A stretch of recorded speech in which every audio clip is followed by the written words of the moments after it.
Hello, my beautiful and handsome bakers. Welcome once again to another episode of Sugar Vixen's Baking Channel. Today, we're gonna be making a delicious but healthy but sweet treat, okay? Like I said, I'm on this whole not health kick, but I'm on this whole new hype of incorporating not only delicious and sweet, but also healthy recipes.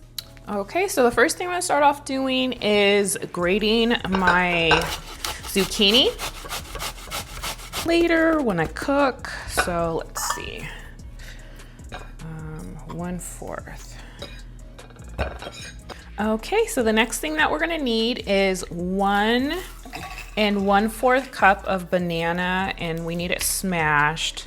So again, that will probably be like 2 to 2.5 large bananas. I have 2 large ones here. I also have a third one just in case. Ooh, just in case we need it. That banana wanted to fly away somewhere.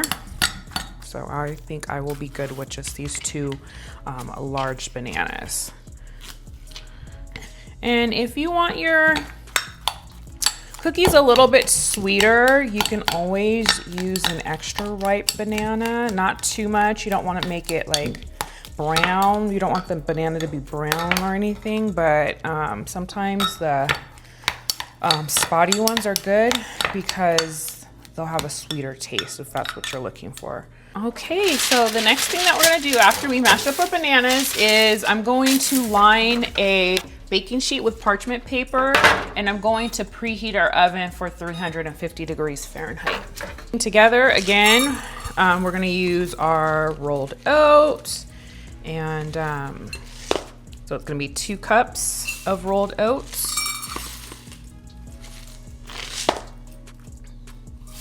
Okay.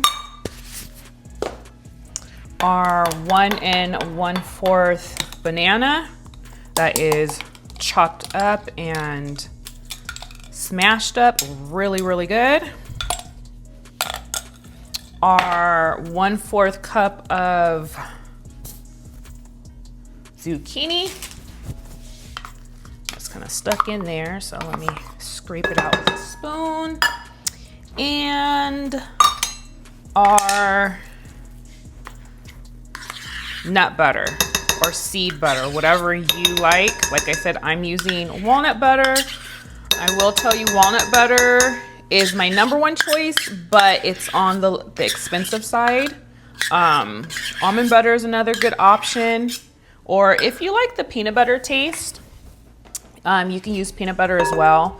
I just, with peanut butter, it kind of overwhelms the taste of the cookies. So then they become like peanut butter zucchini oatmeal cookies instead. So it depends on what your preference is. Some cinnamon, I'm just gonna sprinkle just a little bit in there.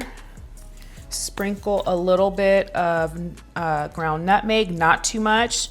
Nutmeg can be overpowering. So the same with the ground ginger. Just sprinkle a little bit of that. And then I'm gonna take about a teaspoon of vanilla extract. And again, these options that I'm doing with the spices, that is optional. You do not have to use these spices. Okay, and another thing you guys can add if you want a little more sweetness, besides the ripe bananas, is just a little bit of honey or maple syrup. Can also sweeten up this recipe for those people who, want to watch your sugar, but then you want it a little more sweeter. I'm pretty sure the chocolate chips are gonna do the trick, but just in case, I like to add a little touch of, honey or maple syrup. Okay, so I'm gonna add my chopped walnuts in here, and then I'm gonna add a little bit of my chocolate chips, my dark chocolate chips. It's 72% cacao. Okay. And this is looking and smelling delicious. I cannot wait until they're done. They were just gonna fold them in there, and you can kind of see if you want to, add a little bit more chocolate, more or less. Get more. Always does the trick. Now that's a little bit more. Okay. That is all. So I use maybe about half of the bag of dark chocolate chips. Okay, and I fold it in like so. Medium-sized cookie scoop, and I'm going to use it to scoop that onto our lined pan. So now I have enough cookies on my large cookie pan, and I'm gonna go ahead and put these in the oven.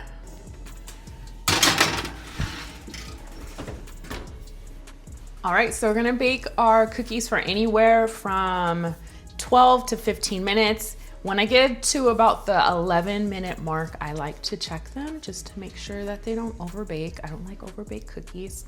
So yeah, let's give it a few minutes, and then we're gonna come back and check out our cookie.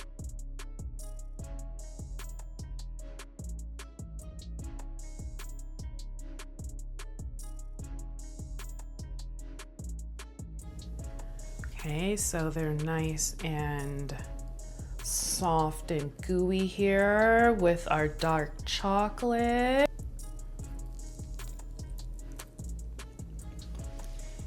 Delicious.